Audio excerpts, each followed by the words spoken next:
பிஸ்மில்லாஹிர்ரஹ்மானிர்ரஹீம். நமது மார்க்கத்தில் கனவுகள் வழியாக எத்தனையோ விஷயங்கள் சட்ட அந்தஸ்தை பெற்றுள்ளன. கனவுகள் வழியாக சொல்லப்பட்ட அந்த விஷயங்களுக்கு அல்லாஹு தஆலா சட்ட அங்கீகாரத்தை கொடுத்தார். ஈதுல் அல்ஹாவில் நாம் நிறைவேற்றுகின்ற மிக முக்கியமான கடமை உல்ஹியா எனும் அறுத்து பலியிடக்கூடிய கடமை. இக்கடமையின் ஆரம்பம் கனவுதான். நபி இப்ராஹிம் அலைஹிஸ்ஸலாத்து வஸ்ஸலாம் அவர்கள் தங்களது அருமை மகனார் நபி இஸ்மாயில் அலைஹிஸ்ஸலாத்து வஸ்ஸலாம் அவர்களை அறுப்பதாக கனவு காண்கிறார்கள். அது இறைவனிடமிருந்து தமக்கு வந்த உத்தரவாக கருதி அதை செயல்படுத்த முனைகிறார்கள். நபிமார்களின் கனவுகளும் வஹி என்னும் இறை செய்திகள்தான். தங்களது மகனாரிடம் இது குறித்து ஆலோசனை கேட்கிறார்கள். இருவரும் இணைந்து அக்கனவை நனவாக்க முயன்றார்கள். ஃபலம்மா பலக மஅஹு ஸஅய قال يا بني إني أرى في المنام أني أذبحك فانظر ماذا ترى قال يا أبت افعل ما تؤمر ستجدني إن شاء الله من الصابرين. பின் அம்மகன் அவருடன் நடமாடக்கூடிய வயதை அடைந்தபோது அவர் கூறினார், என் அருமை மகனே, நான் உன்னை அறுத்து பலியிடுவதாக நிச்சயமாக கனவு கண்டேன். இதை பற்றி உன் கருத்து என்ன என்பதை சிந்திப்பீராக. மகன் கூறினான், என் அருமை தந்தையே, நீங்கள் ஏவப்பட்டபடியே செய்யுங்கள். அல்லாஹ் நாடினால் என்னை நீங்கள் பொறுமையாளர்கள் நின்று உள்ளவனாகவே காண்பீர்கள். பிறகு அல்லாஹ் சுவனத்திலிருந்து ஒரு ஆட்டை அனுப்பி அதை அறுக்க சொல்லி கட்டளையிட்டான். நமக்கும் அது கடமையாக்கப்பட்டது. ஜம்சம் கிணறு நபி இஸ்மாயில் அலைஹிஸ்ஸலாத்து வஸ்ஸலாம் அவர்களின் காலடிப்பட்டு இவ்வுலகிற்கு கிடைத்தது. பின்னர் பல ஆண்டுகளுக்கு பிறகு அது தூர்ந்து போனது. அது எங்கோ இருக்கிறது என்ற அடையாளம் கூட காணப்படாமல் போய்விட்டது. பின்னர் நபிகள் நாயகம் ரசூலுல்லாஹி ஸல்லல்லாஹு அலைஹி வஸல்லம் அவர்களுடைய காலத்திற்கு சற்று முன்புதான் கனவின் வழியே அறிவிக்கப்பட்டு அது கண்டுபிடிக்கப்பட்டது. ஜம்சம் கிணறு எந்த இடத்தில் இருக்கிறது என்ற தேடலின் நாட்களில் நபிகளாரின் பாட்டனார் அப்துல் முத்தலிப் ஒரு கனவு கண்டார். அதில் ஒருவர் தய்யிபாவை பரிசுத்தமானதை தோண்டுங்கள் என்று அவரிடம் கூறினார். அப்படி என்றால் என்ன என்று அவரிடம் கேட்டபொழுது அவர் ஒன்றும் கூறாமல் சென்று விட்டார். மீண்டும் 2ஆம் நாள் கனவிலும் அம்மனிதர் வந்து பாக்கியமானதை தோண்டுங்கள் என்று கூறினார். அப்படி என்றால் என்ன என்று மீண்டும் அவரிடம் கேட்டபோது அப்போதும் அவர் ஒன்றும் கூறாமல் சென்று விட்டார். 3ஆம் நாளும் கனவில் வந்து மகிழ்ச்சி தரக்கூடியதை தோண்டுங்கள் என்று கூறினார். அப்போதும் அது என்ன என்று கூறாமல் சென்று விட்டார். அதற்கு மறுநாள் வந்துதான் ஜம்சமை தோண்டுங்கள் என்று கூறினார். அது எங்கு இருக்கிறது என்று அப்துல் முத்தலிப் வினவ, கஅபாவின் முற்றத்தில் பிராணிகளை பலியிடும் இடத்தின் அருகே வெள்ளை காகம் ஒன்று தரையை கொத்தி கொண்டிருக்கும், அந்த இடத்தில் தோண்டுங்கள் என்று கனவில் வந்தவர் கூறி சென்றார். இதன்படியே கிணறு தோண்டி தண்ணீர் பெறப்பட்டது. ஆக பரக்கத்தான அந்த ஜம்சம் தண்ணீரை நாம் மீண்டும் பெற்றது கனவின் வழியேதான். நபிகள் நாயகம் ரசூலுல்லாஹி ஸல்லல்லாஹு அலைஹி வஸல்லம் அவர்கள் கூறினார்கள், கனவில் நான் சோனத்திற்கு சென்றேன். அங்கு ஒருவர் அழகிய துணியில் திருக்குர்ஆனை ஓதிக்கொண்டிருந்தார். அவர் யார் என வினவிய போது அவர்தான் ஹாரிசா இப்னு நுஅமான் ரலியல்லாஹு அன்ஹு என்பதை அறிந்து கொண்டேன். இதுதான் பெற்றோருக்கு கட்டுப்பட்டு வாழும் பிள்ளைகளுக்கு அல்லாஹ் கொடுக்கும் சன்மானம் என்று கூறினார்கள். ஆக சுவனம் எனும் பாக்கியம் அந்த சஹாபிக்கு கிடைக்கிறது என்ற நற்செய்தி கனவின் வழியாகவே அவருக்கு கிடைத்ததாகும். மேலும் தொழுகைக்காக கூறப்படுகிற பாங்கு, அதன் வாசகங்கள் கனவின் மூலம் நமக்கு கிடைத்தவைதான். மக்களை தொழுகைக்கு அழைப்பதற்கு எத்தகைய முறையை கையாளலாம் என்று நபி அவர்கள் சஹாபாக்களோடு ஆலோசனை நடத்தினார்கள். சிலர் தீப்பந்தங்களை ஏற்றி வைத்து மக்களுக்கு தெரிவிக்கலாம் என்றும், இன்னும் சிலர் எக்காலம் வைத்து சப்தமிட்டு ஊதி தெரிவிக்கலாம் என்றும், இன்னும் இது போன்ற பல யோசனைகளும் கூறினார்கள். அந்த நேரத்தில் தான் ஹஜ்ரத் அப்துல்லாஹ் இப்னு ஸைத் ரலியல்லாஹு அன்ஹு அவர்களுக்கு கனவின் மூலமாக பாங்கின் வாசகங்கள் கற்றுக் கொடுக்கப்படுகிறது. மறுநாள் அதை அவர்கள் நபி அவர்களிடம் வந்து கூறினார்கள். நபி அவர்கள் அதை அங்கீகரித்தார்கள். அப்போது அங்கிருந்த ஹஜ்ரத் உமர் ரலியல்லாஹு அன்ஹு அவர்கள் தாமும் அது போன்ற கனவை கண்டதாக கூறினார்கள். இன்றைய காலத்தில் கனவு சம்பந்தமாக ஆராய்ச்சி செய்யக்கூடியவர்கள் அது பற்றிய தீர்க்கமான முடிவுக்கு வர முடியாமல் தவிக்கிறார்கள். அது சம்பந்தமாக பல்வேறு குழப்பமான கருத்துக்களை தெரிவிக்கிறார்கள். ஆனால் குர்ஆன் ஹதீஸ்கள் மட்டுமே அது சம்பந்தமான தெளிவான பார்வையை 1500 ஆண்டுகளுக்கு முன்னரே வெளிப்படுத்திவிட்டது. இதன் மூலம் பெறப்பட்ட பல விஷயங்களுக்கு சட்ட அங்கீகாரமும் கொடுத்தது. நபிகள் நாயகம் ரசூலுல்லாஹி ஸல்லல்லாஹு அலைஹி வஸல்லம் அவர்களுக்கு ஹிஜ்ரத்தின் பூமியான மதீனா முதல் முதலாக காட்டப்பட்டது கனவில்தான். மதீனா மிகவும் பாக்கியமான பூமியாகும். இந்த உலகிலேயே சுவனத்தின் ஒரு பகுதியை காண வேண்டுமெனில் ரௌதாத்துல் ஜன்னா எனப்படும் அப்பகுதியை மதீனா சென்றுதான் நாம் காண முடியும். நமது உயிருக்கும் மேலான கண்மணி நாயகம் ரசூலுல்லாஹி ஸல்லல்லாஹு அலைஹி வஸல்லம் அவர்களின் மண்ணறையை தாங்கி நிற்கும் சிறப்புமிகு பூமி அதுதான். அங்கு தஜ்ஜால் நுழைய மாட்டான். அவனது குழப்பங்கள் அங்கு ஊடுருவ முடியாது. அதன் அனைத்து வீதிகளும் மலக்குகளால் பாதுகாக்கப்படுகிறது. பேரித்த மரங்கள் நிறைந்த ஒரு பூமியை நான் கனவில் கண்டேன். அது யமாமா அல்லது எஸ்ரிப் ஆக இருக்கும் என கருதினேன் என்றார்கள் நபி அவர்கள்.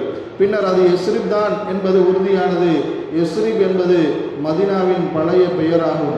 நபி அவர்களுக்கு வருகைக்கு பின்பு அது மதீனா சிட்டி எனும் சிறப்பு பெயர் பெற்றது. அங்குதான் உலகில் ராஜா வாழுகிறார்கள். ராஜா இருக்கும் அந்த தலைநகர் தான் மதீனா. நபிகள் நாயகம் ரசூலுல்லாஹி ஸல்லல்லாஹு அலைஹி வஸல்லம் அவர்கள் அன்னை ஆயிஷா ரலியல்லாஹு அன்ஹா அவர்களை திருமணம் செய்து கொண்டதற்கு அடிப்படையாக அமைந்ததும் அல்லாஹ்விடமிருந்து நபி அவர்களுக்கு வந்த கனவுதான். அன்னை ஆயிஷா ரலியல்லாஹு அன்ஹா அவர்கள் அறிவிக்கிறார்கள், நான் உன்னை கனவில் 2 முறை கண்டேன். உன்னை பட்டு துணியின் துண்டு ஒன்றில் முக்காடிட்டபடி கண்டேன். எவரோ இது உங்கள் மனைவிதான், முக்காட்டை நீக்கி பாருங்கள் என்று கூற நானும் அவ்வாறே பார்த்தேன். அது நீயாகவே இருக்க கண்டேன். அப்போது நான், இது நீ எனக்கு மனைவியாவது அல்லாஹ்வின் தரப்பிலிருந்து விதிக்கப்பட்டு உள்ளதெனில் அதை அவன் நடத்தி வைப்பான் என்று சொல்லி கொண்டேன் என்று நபி ஸல்லல்லாஹு அலைஹி வஸல்லம் அவர்கள் என்னிடம் கூறினார்கள். மேலும் நபிகள் நாயகம் ரசூலுல்லாஹி ஸல்லல்லாஹு அலைஹி வஸல்லம் அவர்களுக்கு சூனியம் வைக்கப்பட்ட போது அது சம்பந்தமாக அவர்களுக்கு செய்தி அறிவிக்கப்பட்டது கனவின் மூலம்தான். அன்னை ஆயிஷா ரலியல்லாஹு அன்ஹா அவர்கள் கூறுகிறார்கள், பனு சுரை குலத்தை சேர்ந்த லபீத் பின் அல் ஆசம் எனப்படும் யூதன் ஒருவன் அல்லாஹ்வின் தூதர் ஸல்லல்லாஹு அலைஹி வஸல்லம் அவர்களுக்கு சூனியம் செய்து விட்டான். இதையடுத்து தாம் செய்யாத ஒன்றை செய்வது போன்ற பிரமை அல்லாஹ்வின் தூதர் ஸல்லல்லாஹு அலைஹி வஸல்லம் அவர்களுக்கு ஏற்பட்டது. ஒரு நாள் அல்லது ஒரு இரவில் அல்லாஹ்வின் தூதர் ஸல்லல்லாஹு அலைஹி வஸல்லம் அவர்கள் பிரார்த்தித்தார்கள். பிறகு மீண்டும் பிரார்த்தித்தார்கள். பிறகு கூறினார்கள், ஆயிஷா, விஷயம் தெரியுமா? நான் எந்த விஷயத்தில் தெளிவை தரும்படி அல்லாஹ்விடம் கேட்டுக்கொண்டிருந்தனோ அந்த விஷயத்தில் அல்லாஹ் எனக்கு தெளிவை வழங்கிவிட்டான். கனவில் வானவர்கள் 2 பேர் என்னிடம் வந்து ஒருவர் என் தலைமாட்டிலும் இன்னொருவர் என் கால் மாட்டிலும் அமர்ந்து கொண்டனர். என் தலைமாட்டில் இருந்தவர் என் கால் மாட்டில் இருந்தவரிடம் அல்லது கால் மாட்டில் இருந்தவர் என் தலைமாட்டில் இருந்தவரிடம், இந்த மனிதருக்கு என்ன நோய் என்று கேட்டார். மற்றவர் சூனியம் செய்யப்பட்டுள்ளார் என்று சொன்னார். அதற்கு அவர், யார் அவருக்கு சூனியம் வைத்தார் என்று கேட்டார். மற்றவர் லபீத் பின் அல் ஆசம் என்று பதிலளித்தார். அவர் எதில் சூனியம் வைக்கப்பட்டுள்ளது என்று கேட்க மற்றவர் சீப்பிலும் சிக்கு முடியிலும் என்று பதிலளித்தார். மேலும் ஆண் பேரிச்சம் பாலையின் உரையில் என்றும் கூறினார். அவர் எங்கே அந்த சூனியம் வைக்கப்பட்டுள்ளது என்று கேட்க மற்றவர் அர்வான் குலத்தாரின் கிணற்றில் உள்ள கல் ஒன்றின் அடியில் என்று பதிலளித்தார். பிறகு அல்லாஹ்வின் தூதர் ஸல்லல்லாஹு அலைஹி வஸல்லம் அவர்கள் தம் தோழர்கள் சிலருடன் அங்கு சென்றார்கள். பிறகு என்னிடம், ஆயிஷா, அல்லாஹ்வின் மீது ஆணையாக அந்த கிணற்றின் தண்ணீர் மருதாணி சாற்றை போன்று கலங்களாக இருந்தது. அதன் பேரிச்ச மரங்கள் ஷைத்தான்களின் தலைகளை போன்று இருந்தன என்று சொன்னார்கள். உடனே நான், அல்லாஹ்வின் தூதரே, அதை தாங்கள் வெளியில் எடுத்து காட்டி எரித்திருக்க கூடாதா என்று கேட்டேன். அதற்கு அவர்கள், இல்லை, அல்லாஹ் என்னை குணப்படுத்தி விட்டான். மக்களிடையே தீமையை பரப்ப நான் விரும்பவில்லை. எனவே அதை நான் புதைத்து விடும்படி கட்டளையிட்டு விட்டேன். அவ்வாறே புதைக்கப்பட்டு விட்டது என்று பதிலளித்தார்கள். நபி முஹம்மது ஸல்லல்லாஹு அலைஹி வஸல்லம் அவர்களுக்கு பிறகு தங்களை நபி என்று வாதிடும் பொய்யர்கள் தோன்றுவார்கள் என்ற செய்தி கனவில் சொல்லப்பட்டதுதான். அதற்கு அபூ ஹுரைரா ரலியல்லாஹு அன்ஹு அவர்கள் கூறுகிறார்கள், இறை தூதர் ஸல்லல்லாஹு அலைஹி வஸல்லம் அவர்கள், நான் தூங்கிக் கொண்டிருந்த போது கனவில் என் 2 கைகளிலும் 2 தங்க காப்புகளை கண்டேன்.